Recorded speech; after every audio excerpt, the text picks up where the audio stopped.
Okay, I'd like to call this meeting of the Cromwell Board of Education.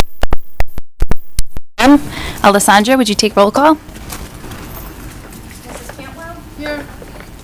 Mrs. Cloutier? Here. Ms. Franklin? Here. Mrs. Kelleher? Here. Mrs. Lamberson? Here. Mrs. Post? Here. Mrs. Ross? Oh, she'll be absent today. Mr. Schuman? Here. Mr. Sobrowski? Here. Devin Riggio? Not here. Julianne Sliz? Charlie Mandigo? Here. Mr. Fortenbach? Gail Ritchie or Mr. Ireland? Roll call complete. Thank you. All right, next on our agenda is the approval of the agenda. Additions and deletions, we have none. And just a quick review, tonight on the agenda, we do have a presentation from our Cromwell High School students, as well as some new courses that we'll be discussing and acting on, and the approval of an action item for the Cromwell Middle School building specs. So thank you all for coming tonight. Is there a motion to approve the agenda? From Lori, second. Jen, all in favor? Aye. Opposed? Abstentions? Okay. Agenda is approved. Next, we have celebrating our faculty and staff, and I'll turn it over to Dr. Macri. Good evening, everyone. I'd like to call Ms. Kochioba up. We will be celebrating students and staff from Cromwell Middle School. Good evening.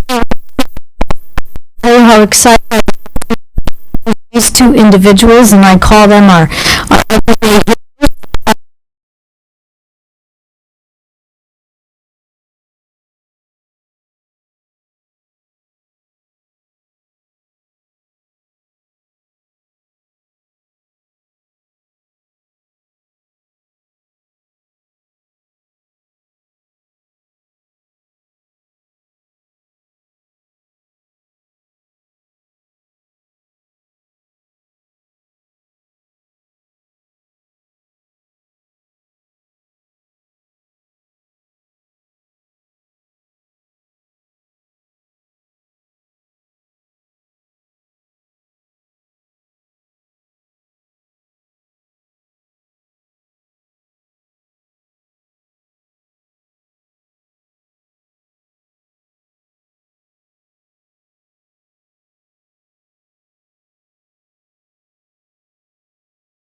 Thank you very much on behalf of the board. We so appreciate you.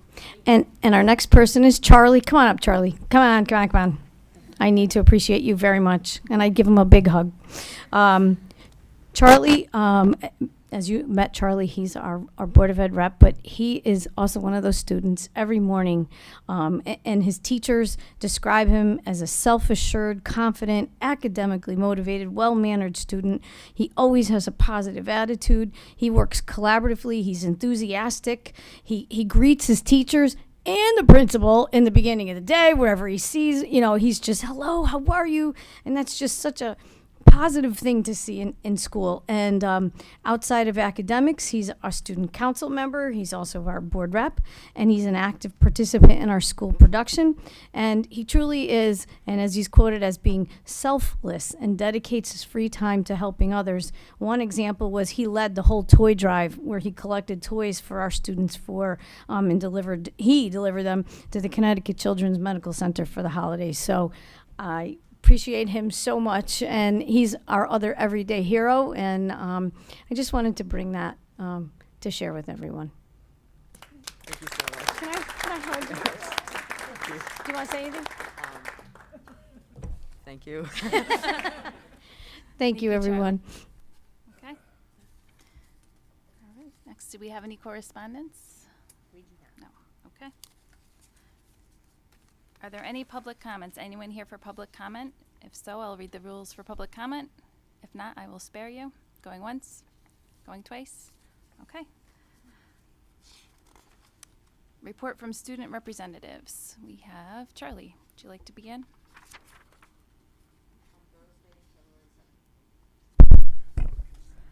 On Thursday, February 17th, Math Counts participants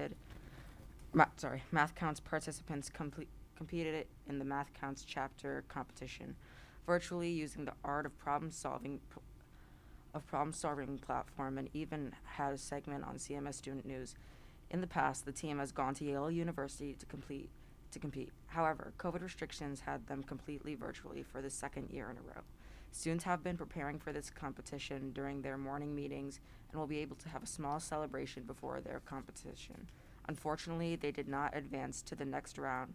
Coaches Ms. Pergolisi and Ms. Ballas appreciate their dedication and effort. The CMS Drama Club has been working hard and will be ready to present Matilda on March 25th, 26th, and 27th.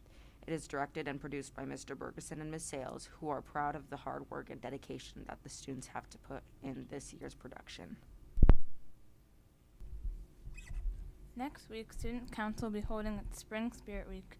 Each day, students will participate by dressing according to the day's theme, for example, Twin Day, Lucky Day, etc., and bringing an item to support Boomer's Best Friends Animal Shelter.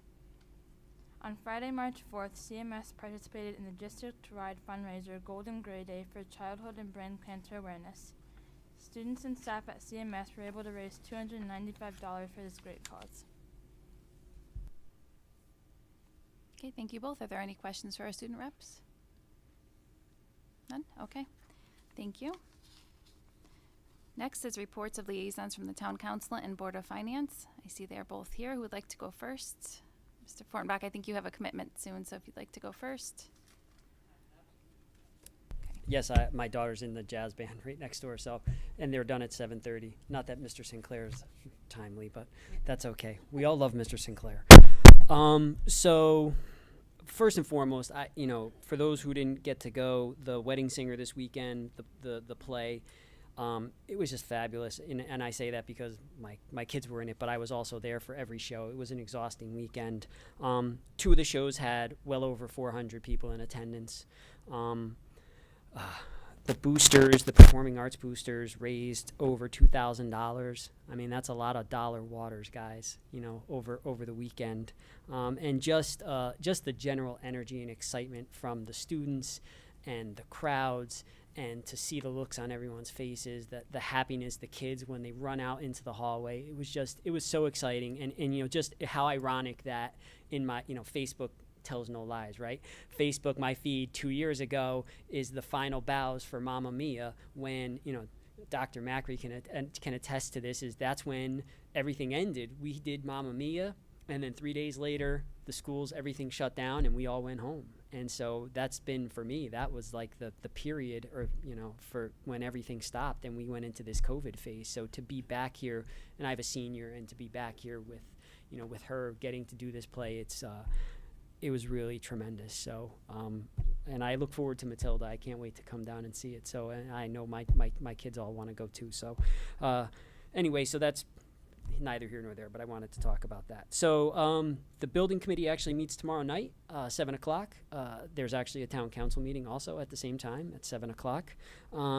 At the town council meeting, we we should be approving Rosanna Glynn as the chairperson for the building committee. We'll also be, during the town council meeting, we will likely be approving an allocation so that plans can be established for a community/senior center.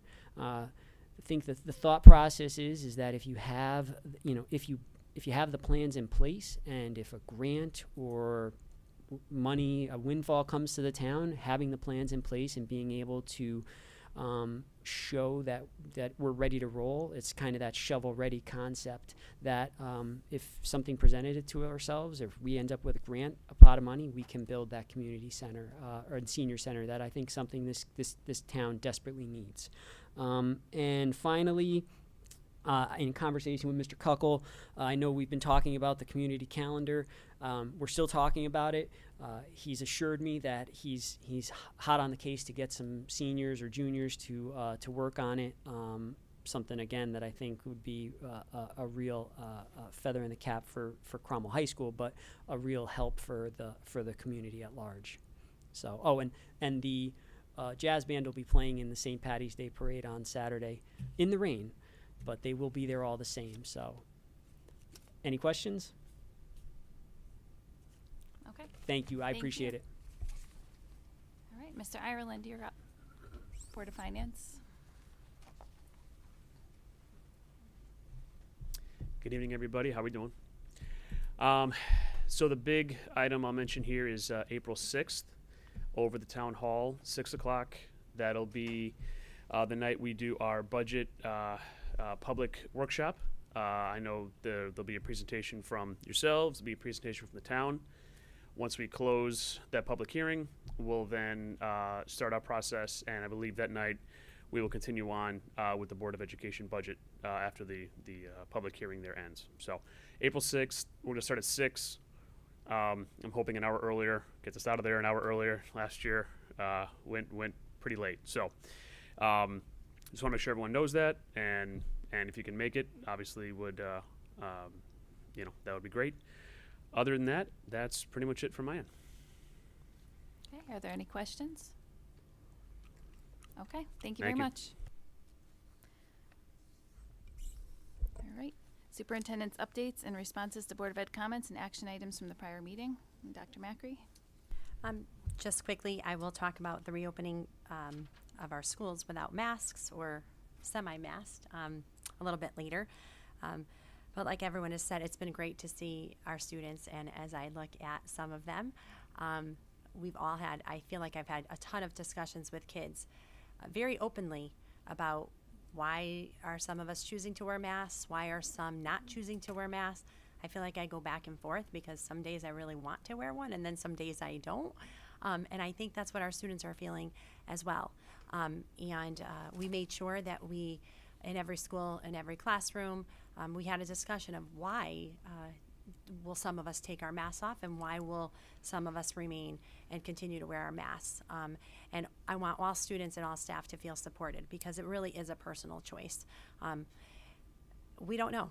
We don't know what we don't know. Some of us have made a decision that we're going to give it a try. And then in certain settings, in certain situations, we put our masks back on and it's all okay. Our students have had conversations with their teachers, each other, and I hope the students will let us know that everyone has been really respectful of each other and of each other's opinions and how they feel. So it's been going well. Mrs. Hansen is here. She'll talk about it a little later, but not a huge spike, thank goodness, in cases, and let's just hope this continues to happen. Also, the play for the high school was this weekend, and I did get to attend on Friday evening, and our students worked incredibly hard, and our staff as well. It was very nice to be able to have it, just to have everyone in the room again. I'm not going to lie, I was a little nervous about having all those people in the same room at the same time, but we had to do it at some point. And our kids are better off because of it. So it was a great show, and the students worked really hard at it. And that's pretty much what I have as far as just quick updates, and I don't have any action items from prior meeting to talk about. Okay, thank you. I'll save the rest for later. Okay. Old business, we have none. For new business, item A is the CMS building project update. Okay, so this evening we do have our owner's rep here at CSG, and we have Karen and Fran here. And, I'm just going to call them to the podium, and they're going to just quickly give us an update of the project, CMS project, just to kind of have people understand where we've been. Don't go too far back, but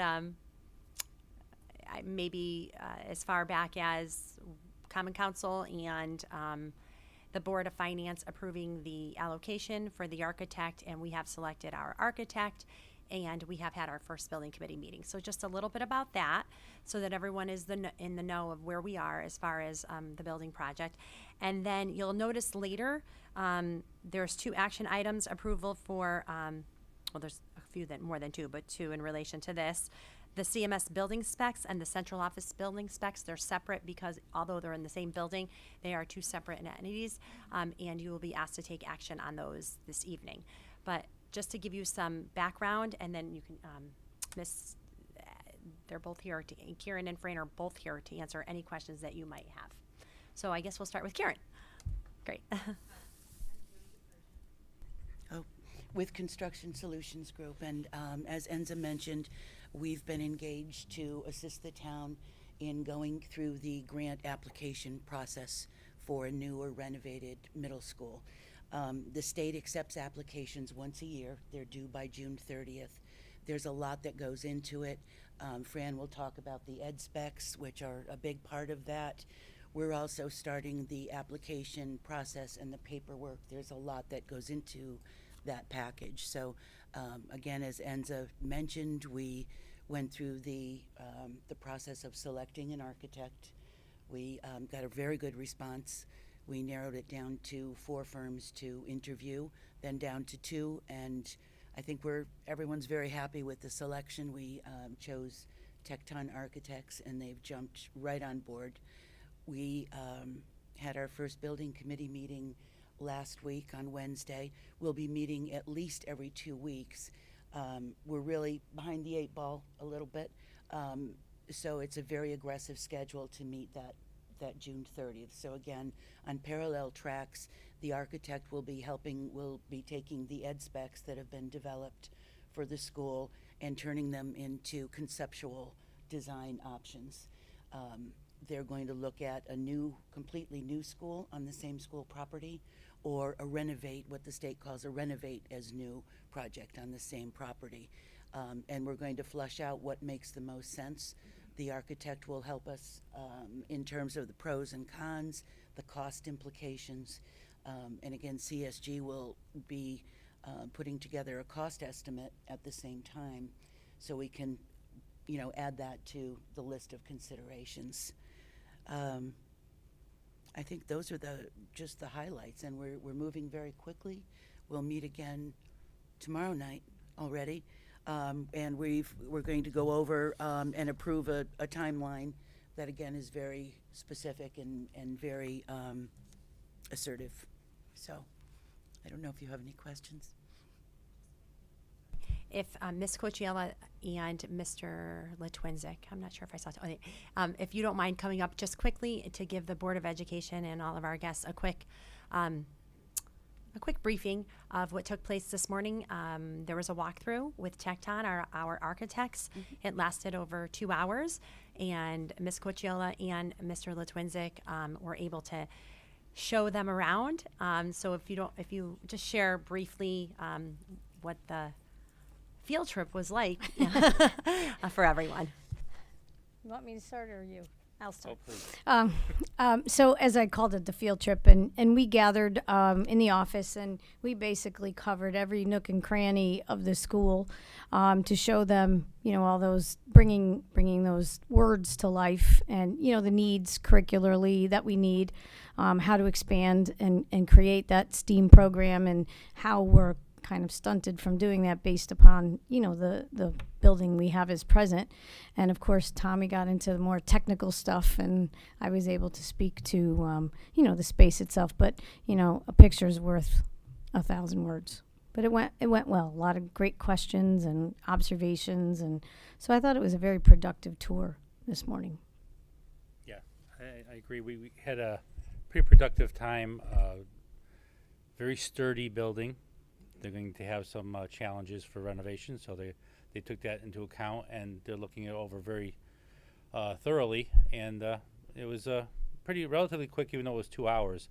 There's a lot to look at, so it was very productive.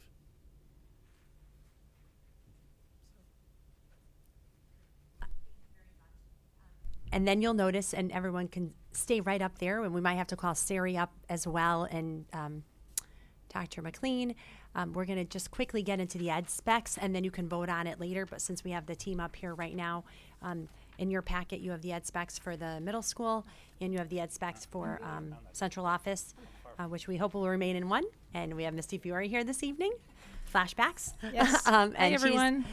she could give a quick overview and then answer any of the questions that you might have in preparation for our meeting tomorrow night. Good evening, everyone. I'll just give a brief overview because I think I've said a few things before in the previous meetings about the ed specs, but I know there are some questions from the board members, and I'd be happy to answer those questions. The ed specs were really a foundation. If you think about building a house, it's really the foundation and the framings that we hand over to the architect so that they have an understanding of what's going on. What we basically did, Roger LaFleur and myself went through and we interviewed everyone in the building. That was teachers, custodians, cafeteria workers.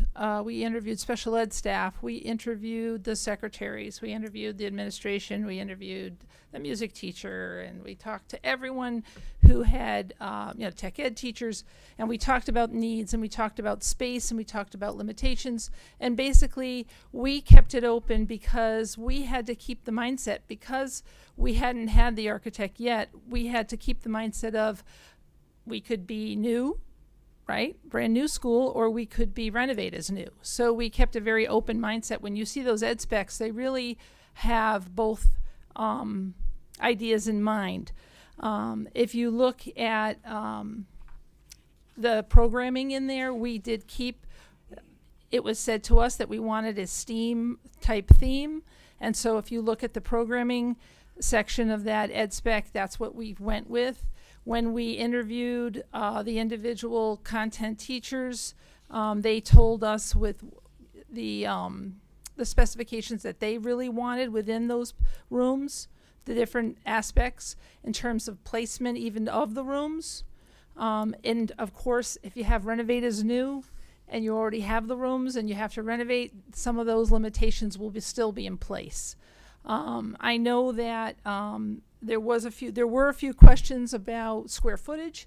The state usually puts out each year, and that changes from year to year or time to time, I guess, right, Karen? And what we had originally thought was the mandate was that each room had to be at least, a typical classroom had to be at least 820 square feet, but now it's really 790. So we're going to make that change to the square footage that you see. So just so that you understand, the actual square footage of the building is always determined on the enrollment. And the enrollment is based on projections. We got those projections of the enrollment from you guys because you had a projection done. We're allowed to take the best of an 8-year projection. And in one of those years, I believe was 2023, I think it was. Next year was your largest projection, and that was for 491 students. So we were able to use 491 as our largest number to use for our square footage, which gave us, I should know this by heart. Hold on. Gave us a total of 83,313 square feet to play with. So when you talk about what you need in a building, all of that needs to fit in to 83,313 square feet. and that programming needs to fit into that space. So you kind of have to decide, you have to do a little give and take about what your priorities are. Anything over that square footage, the town then becomes responsible for full reimbursement. And many times, almost all the time, the town says, no, we're not going to do that. We're going to make sure we stay within the square footage.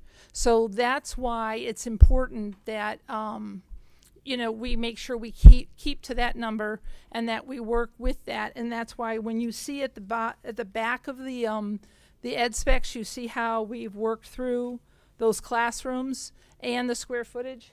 Hey, Chris. And the number of rooms and how that's all worked together. There's always going to be a give and take. If you want something, you've got to give back something. So if within those questions that you were asking about that, that's kind of that's how kind of it goes. But if you have any questions that you'd like to ask now, I'd be happy to answer any of those on the ed specs. Yes. Regarding the ed specs, these are mostly recommendations and suggestions. They're not set in stone, like Right. things can be added and deleted. Right, and it's a foundation for the architect, basically. To piggyback off of that, what is the process if something does change based on recommendations from, say, the building committee? It will be changed in the ed spec. And does it need to then come back for approval, or do you just go from here and make your changes and move on? I think it would depend on the extent of the changes. Right. You know, if there were just a couple of minor tweaks, that's not a big deal. If something. I'm so sorry. There may be some people viewing online. Do you mind coming up to the podium again?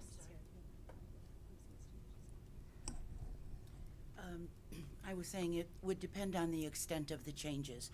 If it's just a couple of minor tweaks here and there that really don't have an impact, that's probably fine. If it's something more substantial, if it was a change to your STEAM program or something significant, then we would reissue it. We would come back to you.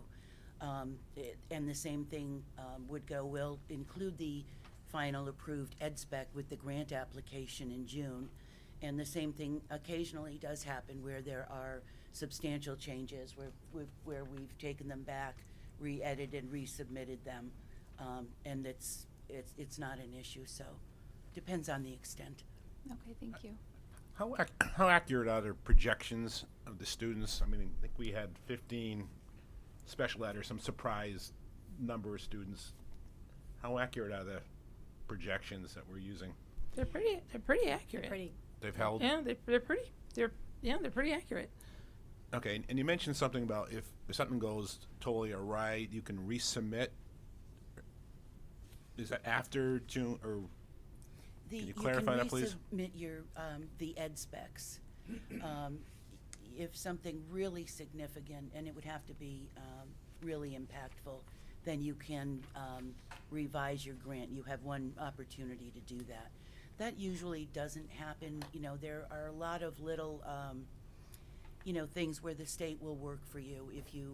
If you find, for example, that you're 2,000 square feet over the state allowable area, but you just have to have it. You've gone through, you've scrubbed every extra, foot out of it that you can, and it just, you need it. And say that's for, again, it could be a STEAM programmed room or a special program. Maybe you're adding a ROTC room to it or something.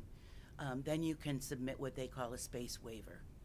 And as long as the additional space is directly related to your curriculum or to your program, your academic program, and you can identify it as such, again, the state is reasonable. All right, but that's for the state portion of the reimbursement, not necessarily wherever the town approves for, an expenditure for a new school or renovated new. Something like a space waiver would be included in that, but if you decided to add something, a pool or, turf, athletic fields or something really outside of it, then the town would be on the hook for that, 100%. Thank you. Just one quick question based on that question. it was asked of me, do those projections include the new housing developments? I think the answer is yes, but just want to confirm. Everything, so we hired Peter Prada. He's been doing this for eons, for most districts in Yeah, he Connecticut. does and most districts. for everyone. He's been pretty much on the money. I worked in 2 other districts. He's been pretty much on the money. He is here. Does it fluctuate?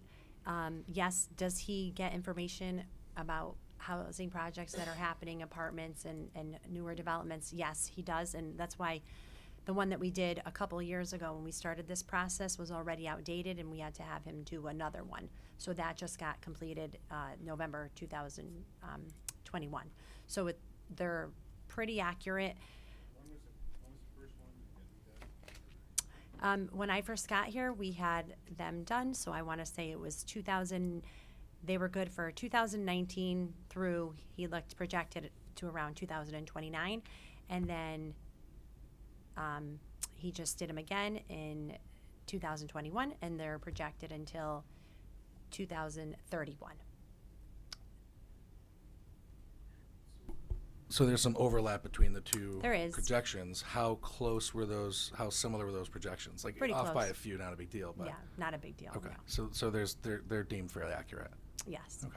I think the hard part, and Al and I have spoken about it, is sometimes it's very difficult to, for any school system, to predict students with special needs coming into a district, and especially, and probably more so now than ever, with COVID.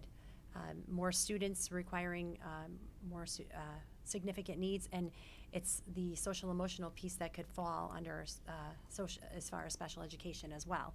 So that is a little bit more difficult, and I would not. We usually can do a pretty good job.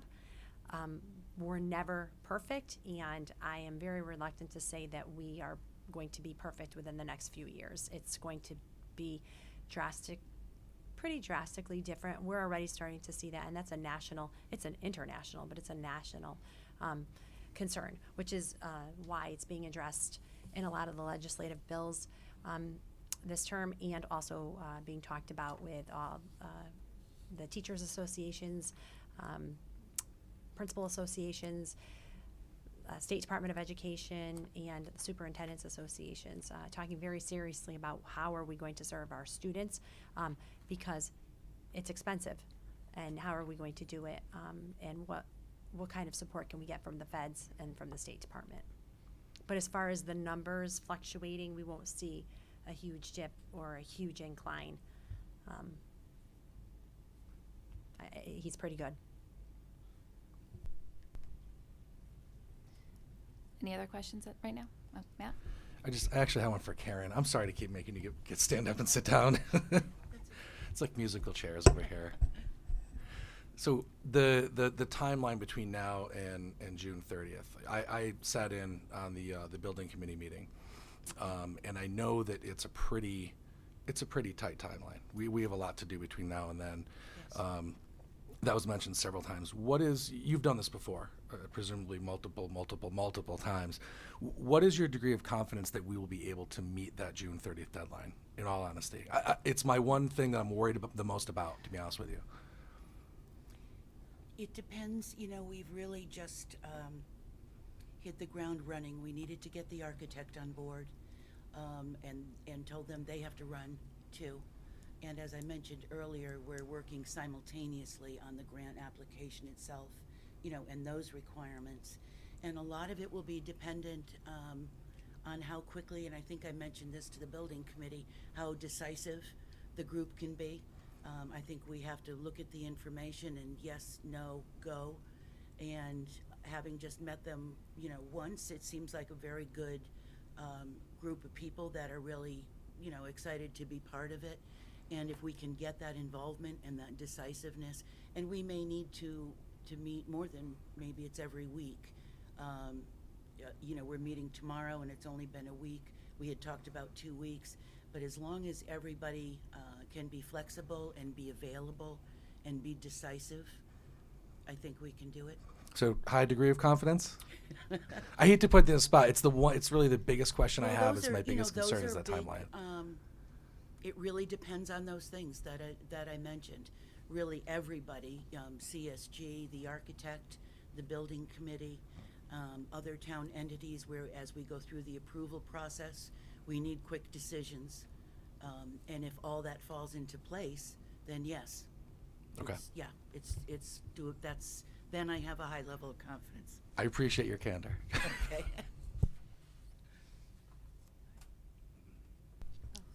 Oh, sorry, I think it was Jen first and then That's Dipti. fine. No, go ahead. Oh, I just had can I ask specific questions about these specs? What is a gift of time classroom? Anne? Gift of time. Anne sat with me for probably a total of 12 hours going through these. So a lot of this is input from Anne, which is great, which it should be because she's the principal. So our gift of time is a title we gave a room that we used in a multi-purpose sense. So gift of time could be for those students who may have to serve in school suspension, or they need some support academically, or some students who need to maybe catch up on their work, and we give them that space and time to be able to get their work made up. So it's a multi-purpose room, but we wanted to, put it in a more positive sense. So gift of time. I think that's a great title. Who would staff that room, out of curiosity? Is that like a paraprofessional, a tutor? Okay. Okay, Jen, go ahead.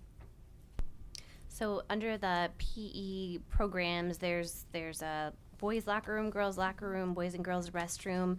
Is there going to be like an all gender changing area or restroom? We can, I saw the question. We can do that. We can change the square footage around to make an all gender changing facility as well as a bathroom. We just have to make those other areas just a bit smaller and then create another area for that. That's not a problem. Thank you. Does anybody else have a question? Go ahead. So I was part of the at the meeting for the building committee also, but they had talked about adding a lactation room for the staff, but I don't see it listed anywhere. Right. I saw that question as well. That is that's a small space in which we could put in. That would probably be about 100 square feet. That wouldn't be a problem. Okay. And that could go right off of the area where we designate for staff. Okay. You know, how we have a staff workroom Yep. area, we could designate 100 square feet off where it would be a private area. Okay, perfect. Thank you. This might be more a question for Anne, but I noticed the large classrooms, there's 3 large classrooms, and it said for 48 students, and I'm just curious what those would be utilized for. One of the things, and Ann can address it, that she wanted for each grade level to have a room where they could work together. And, for 6th, 7th, and 8th. So currently, we don't have a space where if kids are working on any projects or any extension of research, there's really no space for the kids to be able to go to work in smaller groups. So we really want to give that opportunity to have that addition to the classroom where maybe teams can work together 2 classes at a time. It's just giving that flexible space for the kids to work because there's no place for the kids to spread out and do any sort of project-based stuff. So we really feel that space was necessary for them. So can I just chime in too? And so the flexible spacing is huge as we move forward. Someone asked me, how do you know you're building a school that we won't have to change in 20 years? And the answer to that is that we really don't. It could change. We're preparing kids for jobs that don't even exist. So we're trying to look ahead and look at flexible spacing, so bigger areas as such. And then we've adopted the Common Core standards a long time ago. I'm sure you guys had your disputes here in town. I had my own where I was working about Common Core and like, for example, the mathematical practices that are 8 mathematical practices, for example, that every student should be able to master before they leave Cromwell Public Schools. So you could be working on a mathematical practice in grade 6, 7, and 8, and you could bring groups of students together into one area and work on project-based, inquiry-based learning, which is what we should be doing, versus let's teach this in isolation all to one student instead of saying, hey, we have a group of kids who are really, they came up with a project, they have this idea. They might have the gift of time during that period or something, and we could pull them all together, and then they could really focus on engaging in project-based learning, which is really what STEAM is focused to do. So instead of being the traditional, you're in 6th grade, you're in 7th grade, you're in 8th grade, you work on this, you work on this, you work on this, and this time, this provides us an opportunity for teachers to work together and look at the needs of our students and bring them all together. And it doesn't have to just be math. I used that as an example. It could be the arts, the performing arts. We really want to we have a huge emphasis in Cromwell, and we talk a lot about it, but we don't have the spaces to make it happen. So that would be another way that we can use that space. So it's cross teaming. It's vertical alignment from 6th grade through 8th grade. We can use it in many different for many different resources, and then it could also be a community space as well, like the board room or something like that. All right, speaking of students, do our student reps have any questions or anything they want to offer? Feel free to let me know. Okay. Did you have a question, Kelly? Go ahead. Sorry. I noticed for the amphitheater it says it's 800 square feet, but I didn't know about how many that would seat.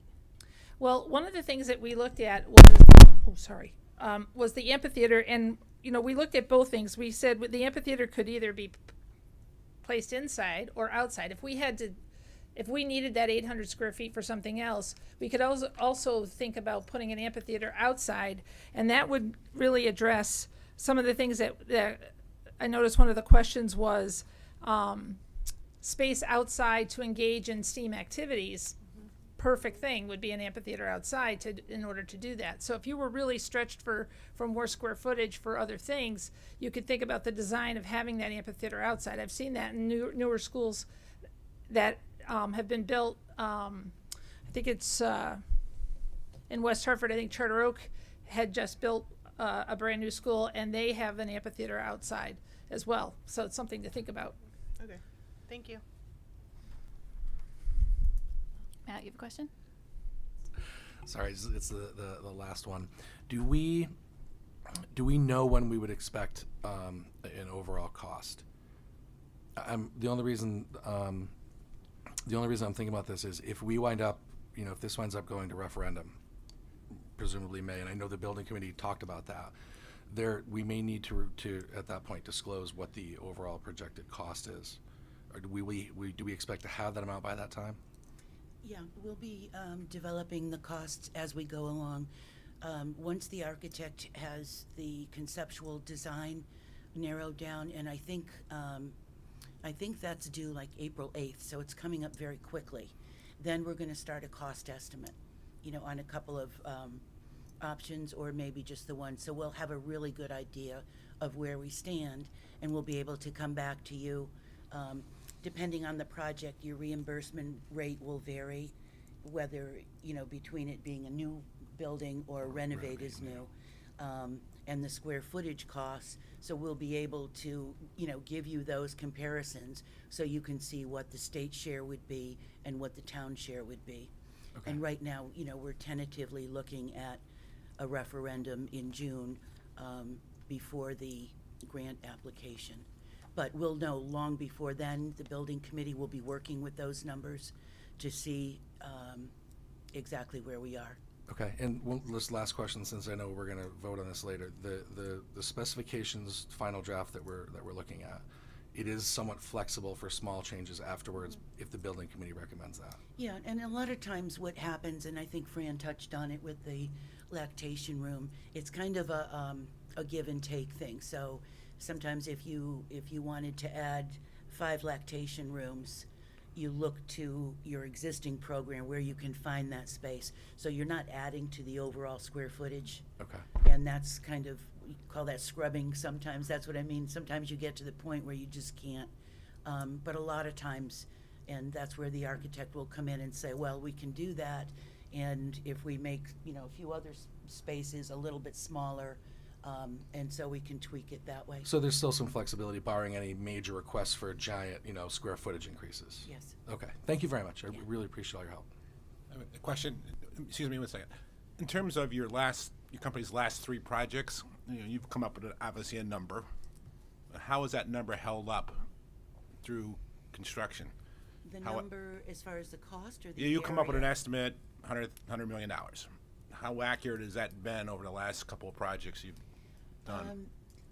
It's interesting because with COVID, we weren't really sure what was going to happen. I can tell you Oxford Middle School, I finished last year, and that ended up coming in 3 million below. So that was great news. You know, we've been concerned about, I'm sure you've heard the supply chain and some of the raw materials. But I have to say, for my part, I haven't seen anything. I still find it to be really competitive. Another project I just finished up in Hartford came in 1 million below. It doesn't, always happen that way, but I'm trying to think. Well, I'm if sure in there our were- case it will, but, Oh, yeah. Okay. But it's, you really, you get a team of professionals between the cost estimator and the architect and our company. We really scrutinize, everything, down to, change orders. I'm not always this nice. You have to, we really do that. We really scrutinize absolutely everything and what's necessary, and staying on schedule and staying on budget.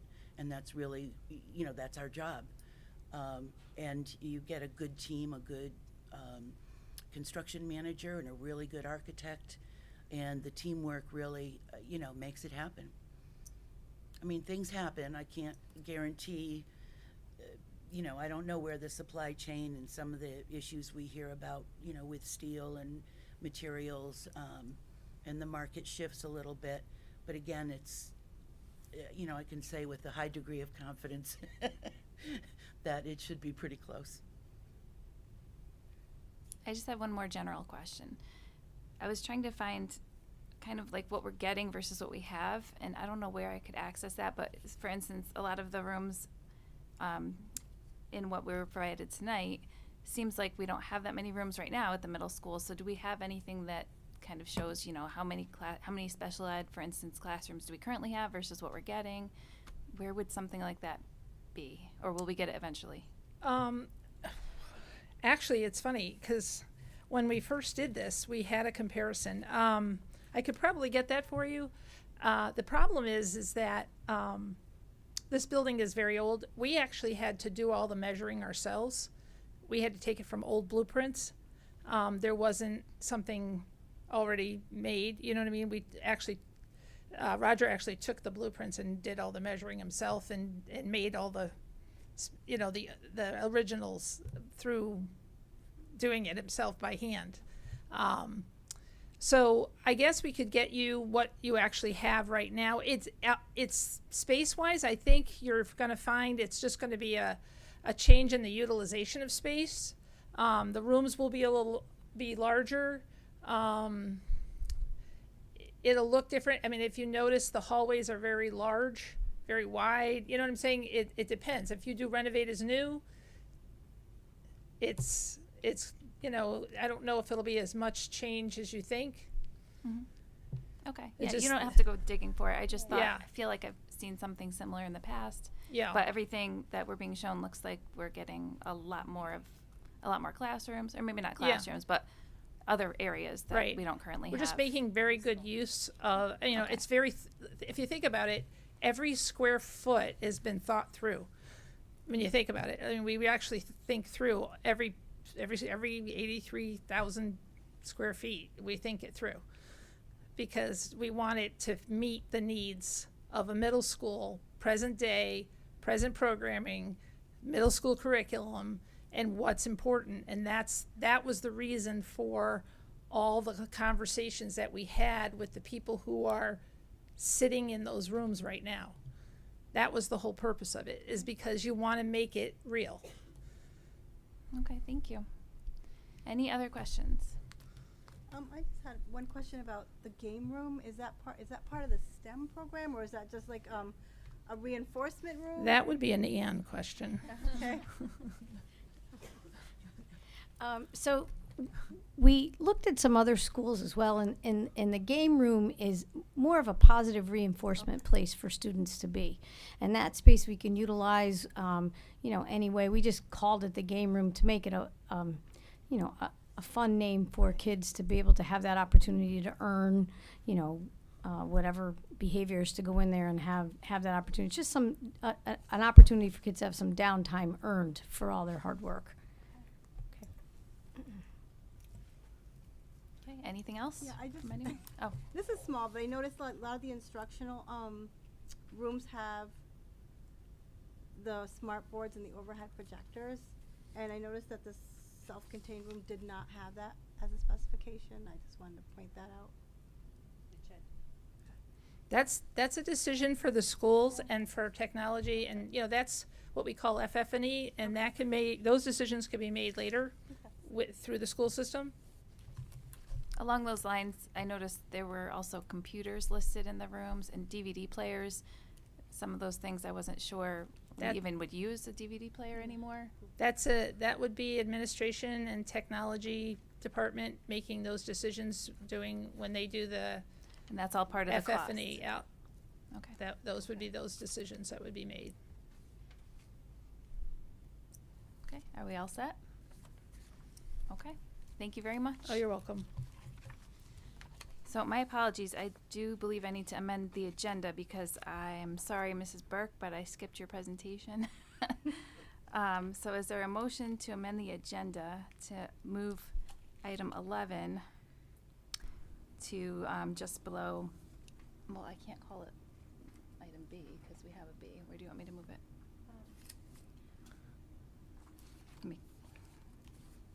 Technicalities. So you wanted to wait all the way till M? Okay. Okay, sorry about that. We're gonna move you down to M. Is there a motion to make that change? So moved. Thank you, Matt. Is there a second? Thank you, Kelly. All in favor? Aye. Opposed? Abstentions? Motion carries. The amendment is now agenda. My apologies. All right. Reopening plan update. Okay, just quickly, I'll have Miss Hanson, I thought I saw her, there she is, come up to the podium. And like I said, I've walked around the buildings. It's been interesting, and even in my own journey of working in a school, I thought I'd have my mask on tonight, and I don't. It might be on for the next meeting, I don't know. I think it's what's happening with all of our students and our staff. People are finding their niche. Are they comfortable, or are they not comfortable? Like I said, we did do, it was very important to the administrators and to the school administration and the central office administration that our students and our staff felt supported in whatever choices they made. And that is continuing and ongoing. And so far, so good. I haven't heard anything, any complaints. And I could ask Jillian and Charlie, am I wrong? Has everyone been okay with respecting each other's wishes? Great, good. That's what I like to hear, because we hear the most important news from you guys. How about at the high school? Emily, everything okay? Melina? Good. Okay, great. So that's really important. And I feel that is that was our mission, to make sure that if we moved to this, and we had to at some point, we couldn't be masked forever, and we all knew that. Two things: one, safety, and preventing the spread, and two, comfortability and making sure that all of our students feel supported and our staff feels supported. So far, so good. Ms. Hanson does have some numbers, which are beautiful. Let's hope they stay this way. Good evening. Yes, we are definitely moving in the right direction, and I hope that it stays this way. So ACS had 0 students, the 0 active positive cases, so in the last 2 weeks. So 0 students and 2 staff. WIS had no students and no staff. CMS had 3 students and no staff. And CHS the same thing, 3 students and no staff. So a grand total of 8 throughout the district. So not too bad at all. We did receive we picked up another distribution of masks and tests. We have plenty. If any family, if students have any type of symptoms, we do send them home. The parents can call and ask. If we have plenty of them here, we are not just distributing them. We're using them as needed basis. Plenty of masks available to the community if anybody should need any, and everything is either with the school nurse and locked behind closed doors with Nurse Hanson. So hopefully we won't need this in the future, but we don't know. But the state has come through, the State Department of Education and DPH has come through.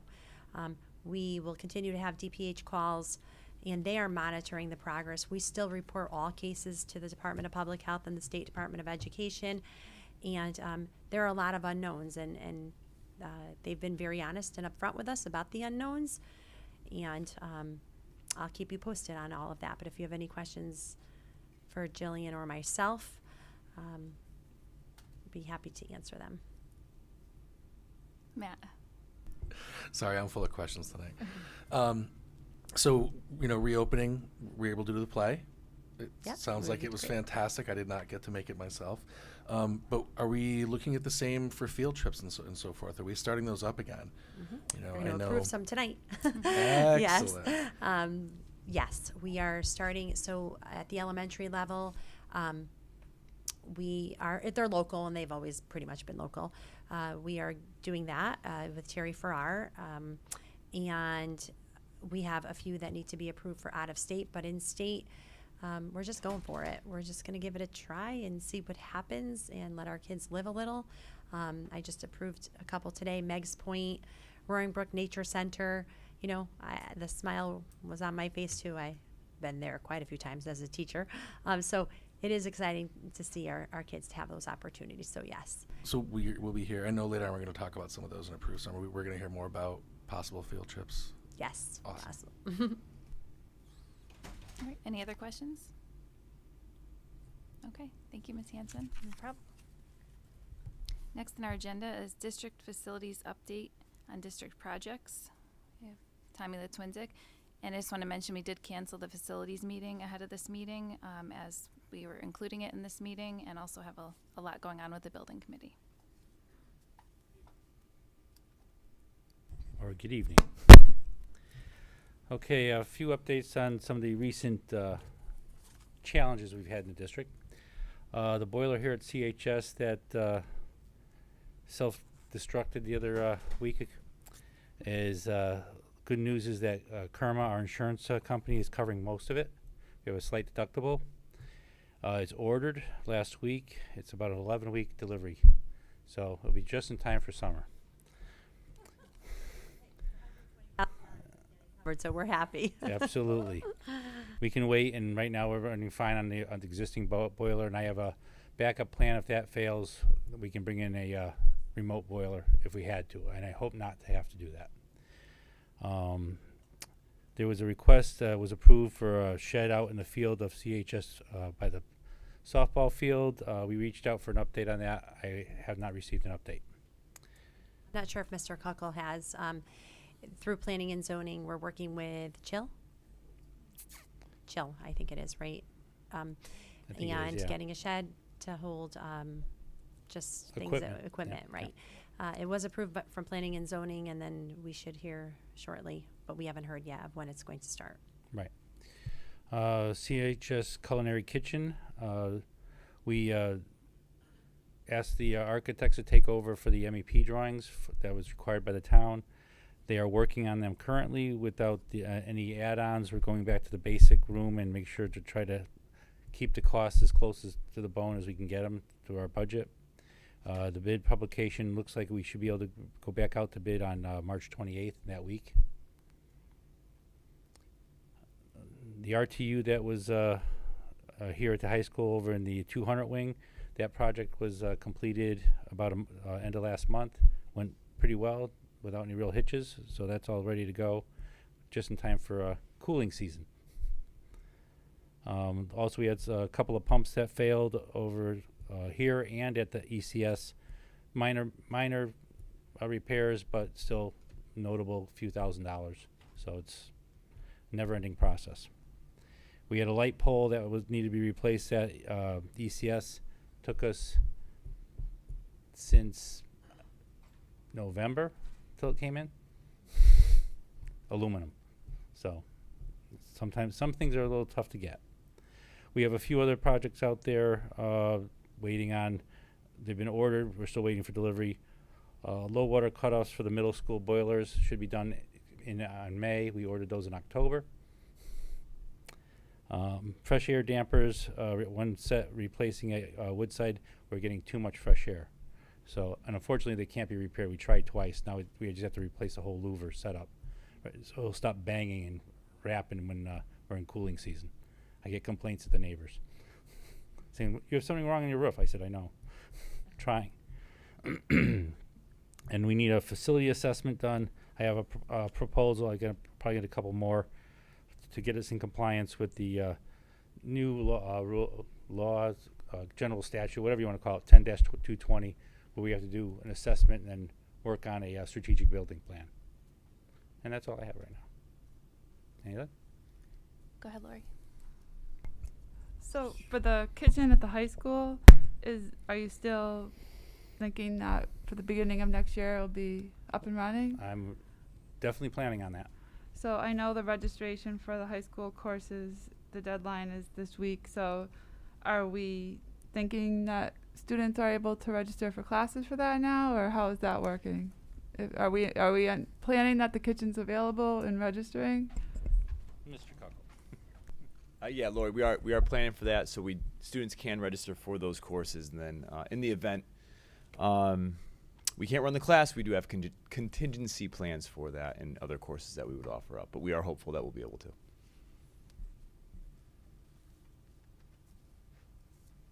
Other questions? Any other questions? No? Okay. Thank you. Next, we have Cromwell High School student presentation on social media. So Dr. Macri. this is my favorite part of the night always because it's our students. As you all know, there have been a lot of events that have really have been concerning for adults and for students, especially with student safety of buildings, things that we have had to think about over time that we probably weren't as concerned about when we were students. And these students sitting in front of you this evening do. When we were concerned about the nationwide and something that happened in district-wide, perhaps something that could happen in schools, violence, bomb threats, shootings, all of everything that involves safety and security. Some of our students were afraid to come to school, and they asked to meet with me. And I said, sure, I would love to. And myself and Mr. Kuckle, and then we had Officer Pedroya joined us for a meeting as well. And a lot of interesting things came out. And I met these wonderful students, and there were others as well. I met with Jasmine Hampton. She's not here this evening, but joy to talk to and continue having conversation with. Emily Labogo, who is phenomenal. I just have so much respect for these kids. Milena Signorello. Anna Rowe is here. Mackenzie is not here with us this evening, but David Dufresne is. And they really asked some really hard questions. But I have to say that as much as we get upset when it comes to social media and how it affects our students' lives, they're almost more responsible than the adults are. And that was pretty significant to me. And this is not a setup, right, guys? You were there. You told me, right? I couldn't have set this up better. They had a lot to share with me and Mr. Kuckle. And it was saddening because they were expressing how they were feeling about what's happening with social media, and they're the ones that have to show up. They told me they have to come here every day, and they have to trust these adults that are here. So I invited them to come to this evening. Well, it was supposed to be last month, but we weren't able to do it. And I wanted you to put names and faces together because that's what matters to me. Is their faces and their names and how they really feel. Not just the video that I made that said pretty much nothing about everything, because legally that's what I'm supposed to do, right? And I do. But behind the scenes, there's a ton going on and making sure that these 4 kids and all of their peers are as safe as possible. And I don't take that matter lightly at all. And I think you need to hear from them and what they'd like to share with you and the rest of the community. So whoever wants to take over. You guys are good to go. Yeah, if you just turn the mic on. they have it's a great introduction, Dr. Macri. So I'm going to turn it over to them. We have a prepared speech that they wanted to start off with. Okay, thank you, Dr. Macri, and good evening, Board of Education. Thank you for giving us the opportunity to come before you to express our concerns on social media usage within the community. My name is Emily Lebogo, and I'm currently a senior at Cromwell High School. My name is Anna Rowe, and I'm currently a senior at Cromwell High School. My name is Melina Signorello, and I'm a junior. My name is David Dufresne. I'm also a junior. We are here in an effort to promote the appropriate use of social media amongst the school community. Recent events at Cromwell High School were exacerbated by parents and community members' posts on the Cromwell Facebook group. These posts have caused an added layer of fear and anxiety amongst the students. Parents were texting students at school, and a plethora of misinformation was then being spread within the school. Negative, derogatory, and inappropriate social media posts often emanate from the greater community and have a detrimental impact on us as students. We grew up with social media, and it becomes more difficult when community members, knowingly or unknowingly, add an extra layer of anxiety. These social media posts come with many adverse effects on our CHS family. They create a lack of trust between students and families through the spread of negative and possibly false information. When students see or hear something, they believe it first, especially when it comes from a trusted adult who is supposed to be a role model. When seeing or hearing rumors, the issue becomes harder to solve and conversations become harder to have. We are navigating a complicated world and will often find ourselves in disputes with our fellow classmates. Consider it from the point of view of those on the other side of the situation. Seeing their names dragged on social media may exacerbate the situation. We are asking you to take information to appropriate channels such as the building administration, central office administrations, or, if warranted, the Cromwell Police. Our goal is to resolve these situations together through communication and active listening to gain an accurate and true understanding. In the future, we would like for our community to think about the effects of their words and work with us to create a more positive environment on social media. Thank you. So a lot of people ask why I do what I do. This is why I do what I do, right out of their mouths. And I want you to have the opportunity to ask them. I asked them a ton of questions. So did Mr. Kuckle. So did Officer Pete. But for you to have the opportunity to ask them questions about how they feel. Some of the things that they said were so impactful, like the one comment that they have to come here every day. And they're looking at all of us to trust that they're safe here. And if they're hearing all these different messages, they don't know who to believe and who to trust. So please ask them questions, and I want them to be very transparent with all of us and all of the community, people who are here and are not here, because they're the ones that are impacted. And I don't think any of us could have said it better than they have said it, not just in what they wrote, but in conversations with me. So I thank all four of you for being really brave, but then for being really honest with all of us about what we could do better to make it better for you. Because really, we're all here because of you. And if we're not doing that, then we're not doing our jobs. So please feel free to ask questions of David, Anna, Melina, and Emily. Gonna start us off, Matt? Oh, why not? I'm on a roll tonight. First off, Anna, I love the word exacerbate, and it took me years to learn how to say it correctly. I'm absolutely impressed with that. Because as we were picking, like what we're gonna read, I somehow managed to pick that word twice out of the entire thing. But thank you. So it is a fun word both to try and spell and then pronounce. Well done. So great message, right? I just even wrote down just some keywords here. Concern over community members kind of causing fear and anxiety in the school community with some of the things that they're posting online. Things that are rumor versus not knowing what's fact. And really, it impacts the community, but I think you really get a strong message that it impacts students in the schools. Do you have any plans to get this message out to the general community? Are you considering maybe an op-ed newspaper, or are you looking to take this further, I guess is my question, because your message is very powerful and very strong, and I would hate to see it just limited to in school and here. When you actually have your words tonight are not only moving but meaningful, and they could actually have a really positive impact on the community as a whole. Do you have any plans or any thoughts about maybe putting it out there at the community level? And if you don't, would you consider it?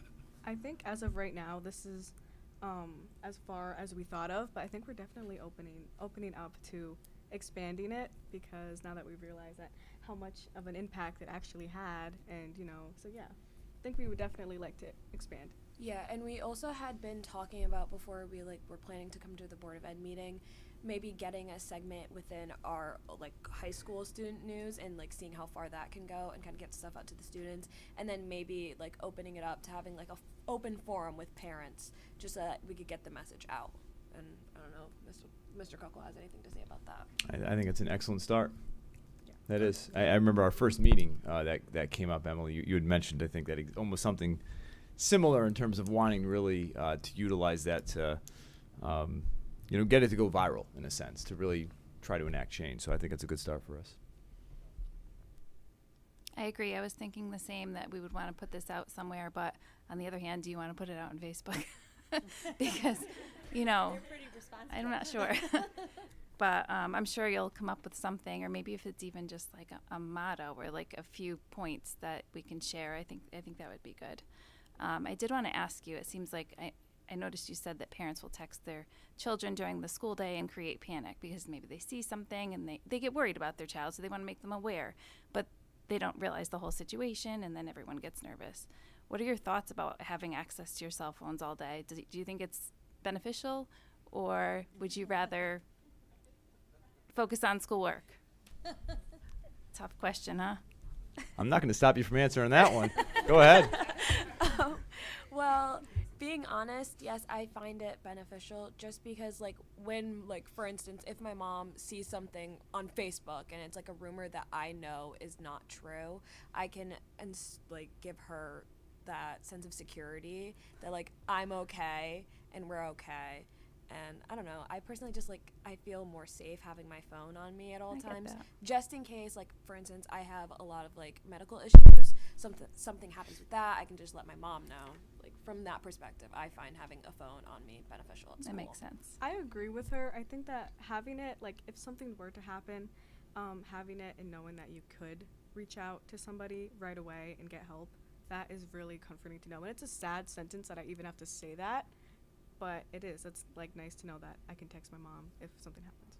I agree. Even as a parent, sometimes you sometimes you want to say you're going without your phone today, but then you're like, oh, what if that's the day they need it?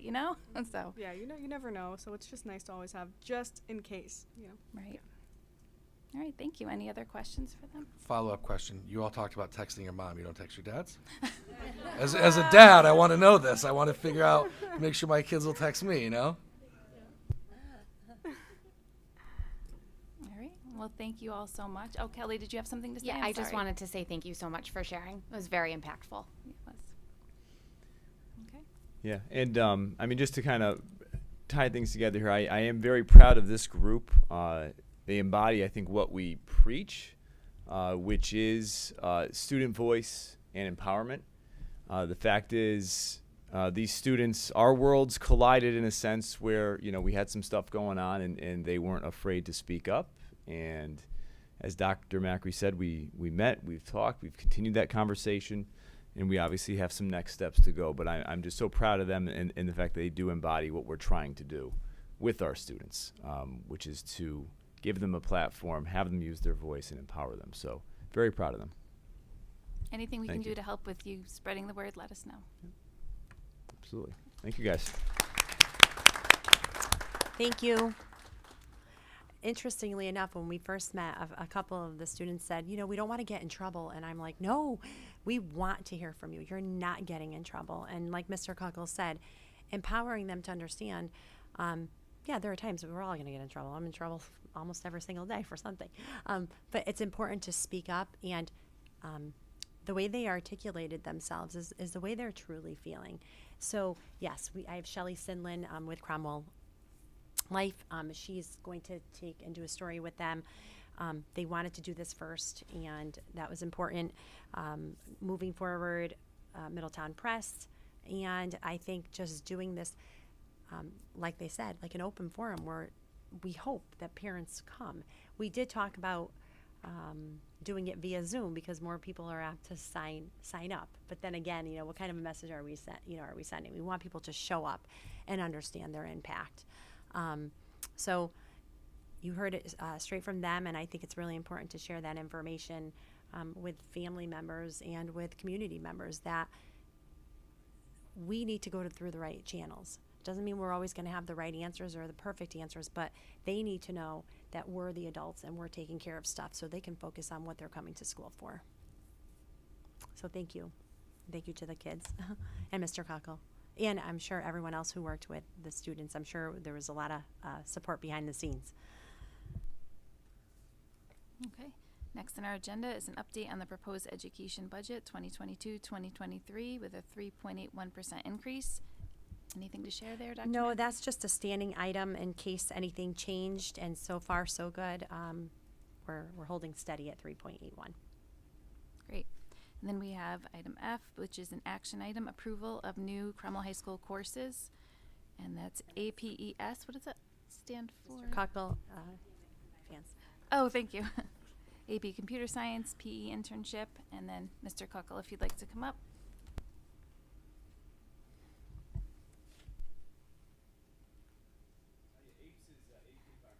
Thank you.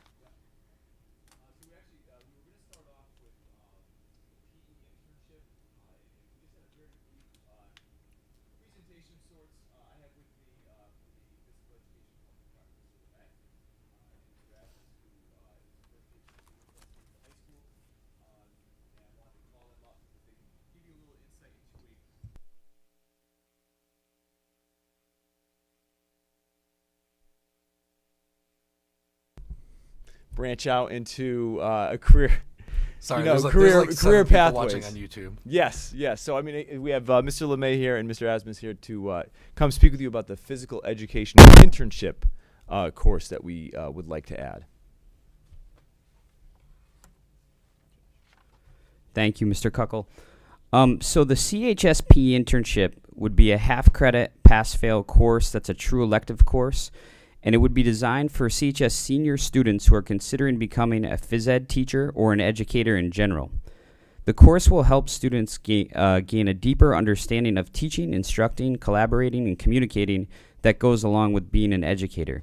The interns would take on many tasks, including but not limited to observing CHSPE teachers in practice, helping with setup and breakdown of equipment, keeping a daily teaching and learning log, teaching lesson segments, and working as a peer tutor for students who need interventions or small group instruction. Student interns would be obsessed daily upon professionalism, leadership, communication, and collaboration. The course will serve at CHS as a career to education connection, and we're hoping that the course has great success during the 22-23 school year. And then next, within our own department, we would hope to bring the internship to health education classrooms during the 23-24 school year. As the program is in its infant stages, it would be great if the pilot program could someday be utilized in mathematics, English, history, art, music, or in a multitude of departments in the school. One of the many benefits of the internships is that the intern would be gaining hands-on experience in an area of personal interest to them. They'll also be joining a course that's already in practice and long established at the school. For example, in our department, there would be interns next year in general PE, unified PE, lifetime activities, team sports, and personal wellness. The idea to bring this program to CHS came from a PE internship course that's taking place at Sheehan High School in Wallingford, and I have to give a special thanks to Cromwell Public Schools parent and Sheehan High School principal Enzo Zacco for all of his information and help as we've been planning to bring this course to CHS. Sheehan has had the PE internship program in place since 2014 and it had great success at their school.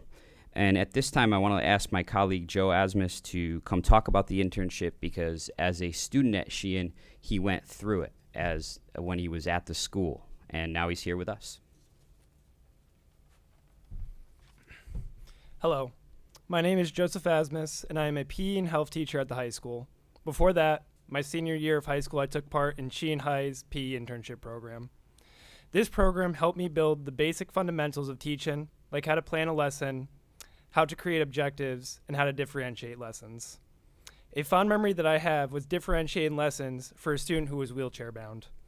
I still remember the smile on his face when he successfully swam the length of the pool. Experiences like these and many others is what made this program so special. I personally know of many former PE interns who are now great teachers and not just PE teachers. One female student who was in my program said that she was able to manage behaviors in her English classes much better than other teachers because of the experiences that she had in the internship. Additionally, this class has also saved some of my friends from wasting their time and money because they realized that teaching was not for them. This class will be a great addition to the course catalog and is a great opportunity for students to get hands-on experiences with teaching.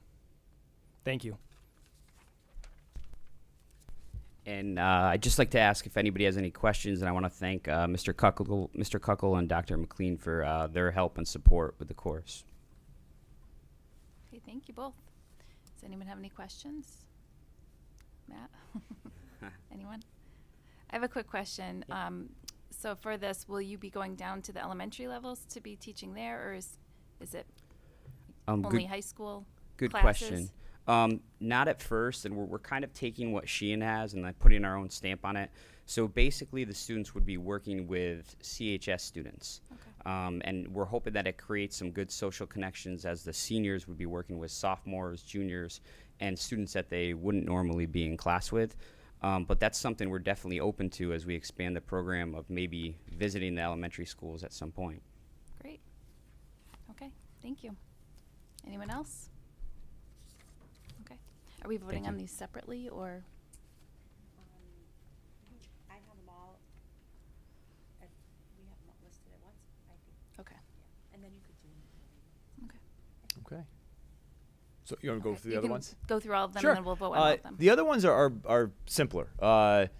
AP Computer Science A. We currently offer AP Computer Science Principles, and as we have expanded our computer programming program at CHS, there is need now where we have students who have taken everything, and we have a large segment that essentially, after Computer Principles, need the next half. So AP Computer Science A is the next portion of that. So that is a course too where we have the teacher who is certified, can go. We just have to go through the AP training at Taft, most likely in the summer. Aside from that, there would be no other cost, which is nice, and we'd be able to offer that and really bolster our computer programming program here at CHS, which is needed. And then the other one is AP Environmental Science. So this is a course that, for those in science, it offers really an alternative to chemistry for students who are pursuing and need to get their required credits. So AP Environmental Science obviously would connect more and be able to draw in a crowd that maybe is not as mathematically capable, let's say, in a chemistry class, and they would prefer something a little different, obviously, in terms of a pathway. That the cost there, that's the one thing I think you might notice on there. The cost for that course is substantial in terms of getting it started. Over $11,000 for that to get that program up and running.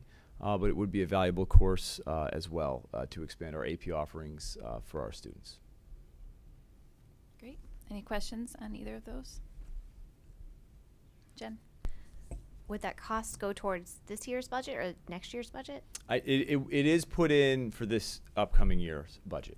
Okay, Yep. so I it's did already plan in. for that in the event. Yep, in the event you guys did approve. If you don't approve, then. And I just wanted to say I work at a high school. We have AP Computer Science A is very popular. It's doing very well, and AP Environmental Science in terms of it just makes the AP Science more accessible to more students.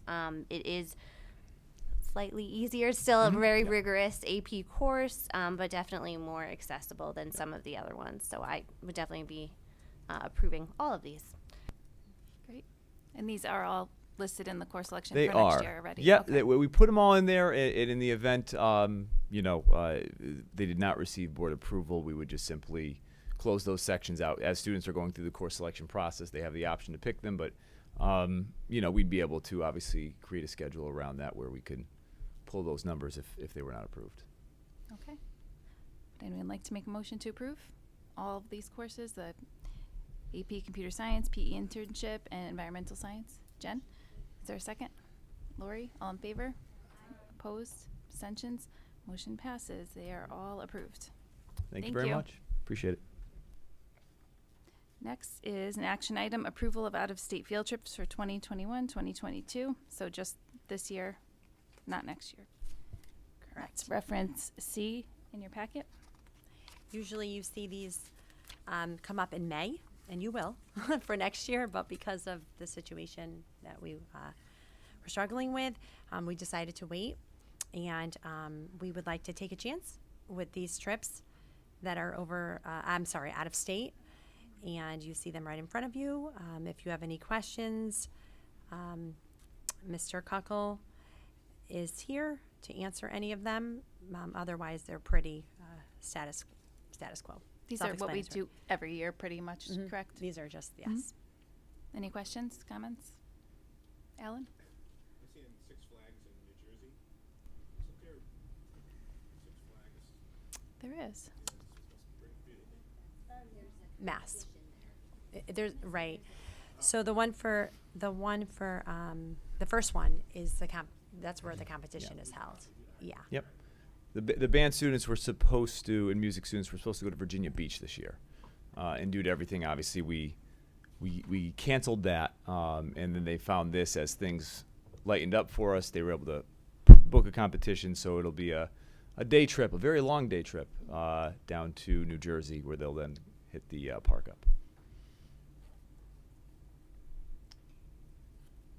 I'm just curious if you know what, it's obviously a school day. Hmm? Sometimes I just wonder if it makes more sense to not head home during rush hour. Looks like that's what's probably going to happen.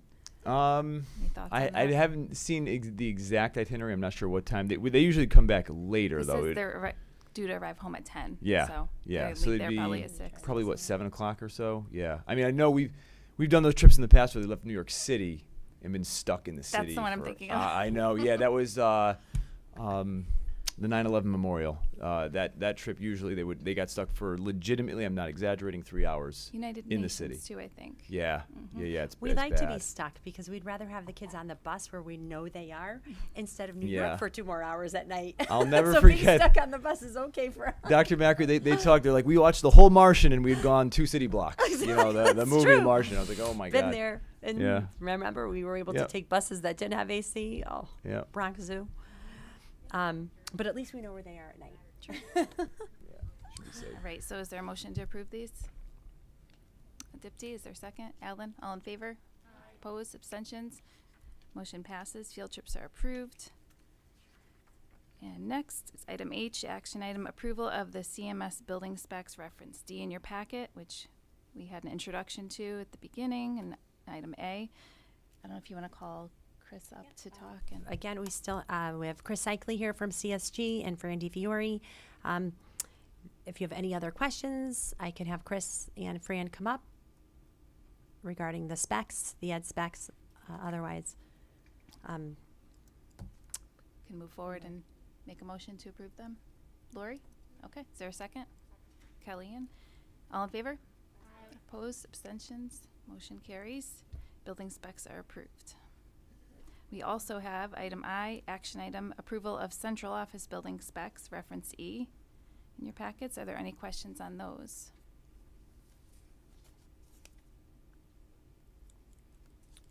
None at all? Do you have enough bathrooms in there? so when Tecton today, it was interesting. Lisa gave the little tour while I was in another meeting to the architects, and they said, "Where's your kitchen?" She said, "Welcome into our kitchen." And they're like, "This is the bathroom." She's like, "Yes, this is our kitchen, the bathroom. This is where we wash our dishes in the bathroom." So I saw the kitchen. that being said, one will be removed and we'll figure it out. But the whole thing has to be reconfigured. There's a lot, it's because it was made to fit the needs of something that existed a long time ago. Okay, any questions? Okay, is there a motion? Anyone? Okay, Kelly, is there a second? I saw Lori, all in favor? Opposed, abstentions, motion carries. And central office building specs are approved. Item J, action approval of minutes and motions from the February 8th regular meeting. Is there a motion to approve those? Jen? Second? Dipti? All in favor? Opposed? Any abstentions? Was anyone not present at the last meeting? Okay. Oh. That's right. Okay. Those are approved. We also have human resources personnel activity. And that's just informational. It's reference G and reference H in your packet. Does anyone have questions? And do you want me to call up Mrs. Tomorrow? If there are any questions, I will. If not, okay. We're all set. And then the principal reports, reference I, J, K, and L. Were there any questions on those? Okay. Hearing none. Okay, and now we'll go back to item M, which is the budget update 2021-2022, reference A in your packet. Thank you, Ms. Burke. Sorry about that again.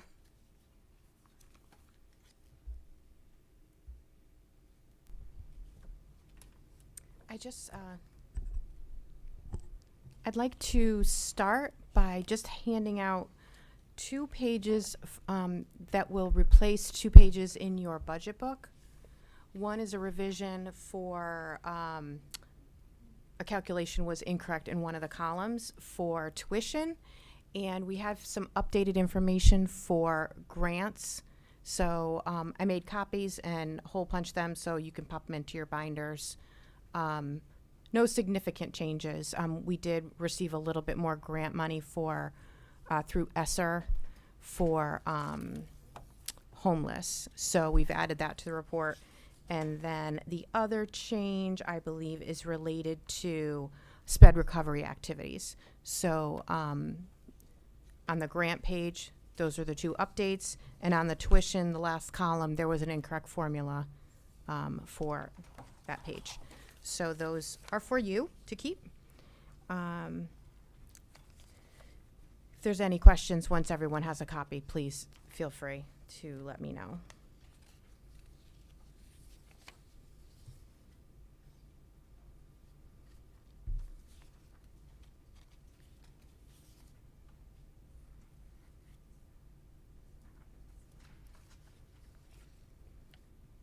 Also in your packet for this evening is the budget summary report through the end of February.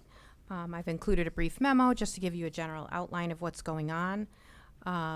We're holding steady. We have approximately $100,000 unencumbered at this point in time. And we will see what expenses come up between now and the end of the year that we may need those unencumbered funds for. We're still in a budget freeze, although Dr. Macri and I will approve items for safety, security, and obviously building and facility issues that we can't put a Band-Aid on and wait until July. So those are approved as needed. And I'd be happy to answer any questions that you might have. Anyone? Did you have enough time to look over what was just handed out? Okay. For which of the pages? We're just trying to compare the two pages that were changed to what. Yes, so they're the very last 2 sections in your book. Thank you. The tab that says tuition and the tab that says grants. That makes Grants sense. Look are at that. there's a couple numbers at the very bottom section, and for the tuition page, I just had an incorrect formula in the very last column, so the percentage was incorrect, but the numbers were accurate.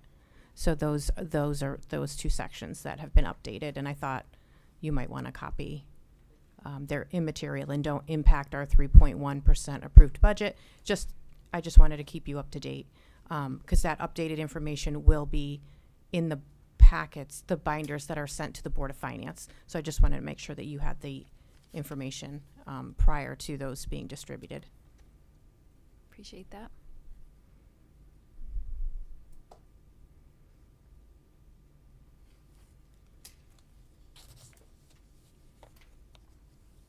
All set?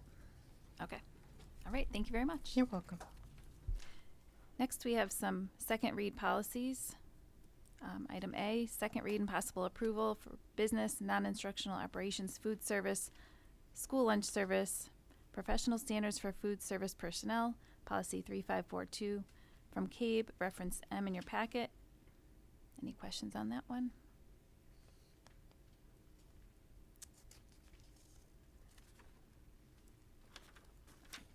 Okay, and moving on to B, second read and possible approval, business and non-instructional operations, food service charging policy, reference N. Any questions on that one? I did have just one quick question. It had stated that there are 15 reimbursable meals, and what happens after that? That are, allowed, you're allowed 15 reimbursable meals, and then what? The student still receives a meal, I assume. And then, so. We always feed our children. Beyond, so then what happens from there? A letter goes They get home. letters and calls and more calls and. Okay. And most of the time, it reconciles, and sometimes it doesn't, but we always feed our students. And then item C, second read and possible approval, meeting contact, series 9000, bylaws from Shipman, reference O. I did just notice that the minutes were not filled in for public comment. Other than that, are there any other questions? We generally do 3, so would we just fill that in? Oh, sorry. That's Yeah, okay. sorry. It's the very last piece. 3 minutes, yep. All right. If there's nothing further, is there a motion to approve all 3 of these? Dipty, second. Lori, all in favor? Opposed, abstentions, motion carries. Those policies are approved. And then we have some on for first read.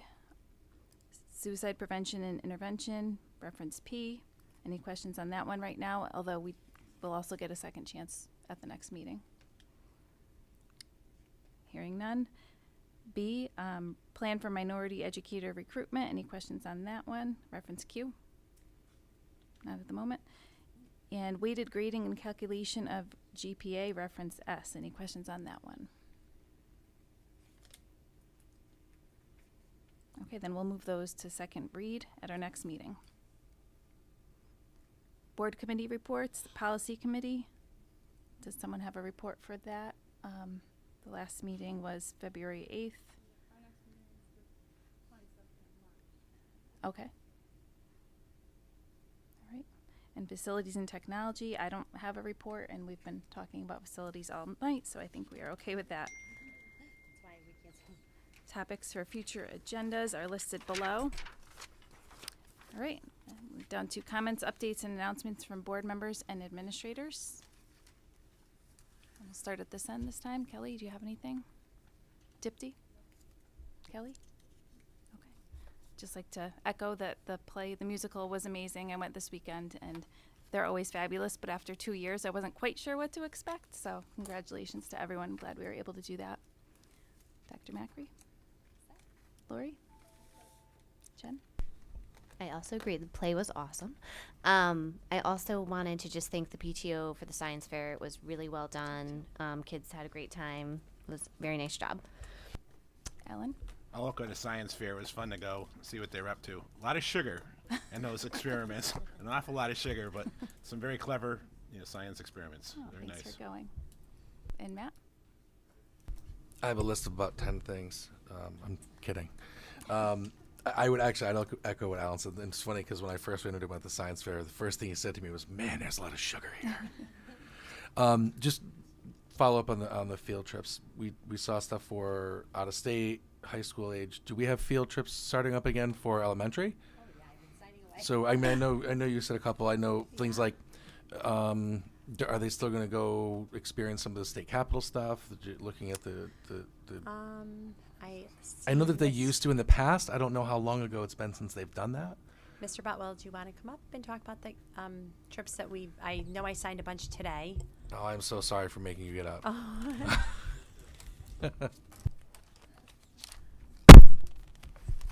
Hi. Yes, we have trips in the works for K to 5, and all those actually came about through our new science coordinator, Jamie Palazzo.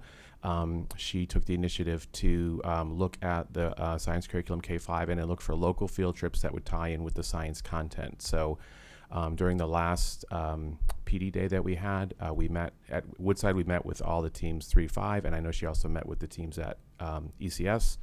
We talked through with the teacher teams about the planned trips and how they would connect to the curriculum. And so now all those trips are in the paperwork stage.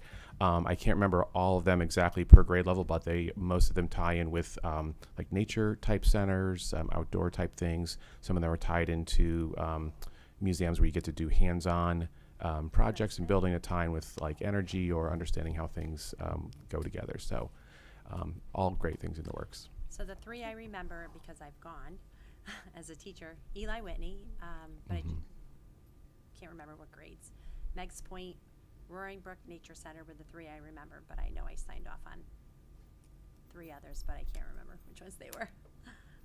Can you tell I taught grades 3 through 5? Because that's where they're going. I am familiar with all of the places you have named. Well, please thank Ms. Palazzo for us, because I know that's quite a feat to coordinate all of that, especially at this point in the year. It's so. very impressive, yes. Thank you. Thank you. I also wanted to mention, is Mr. Kuckle still here? Oh, hi. I just wanted to also thank you for including in your newsletter the video of the presentation you did for the course of studies. I was unable to attend, and I really thought your whole newsletter was amazing this month, and really appreciated that. So thank you. All right. Is there a motion to adjourn? Motion. By Lori. Second. Jen. All in favor? Opposed? Abstentions?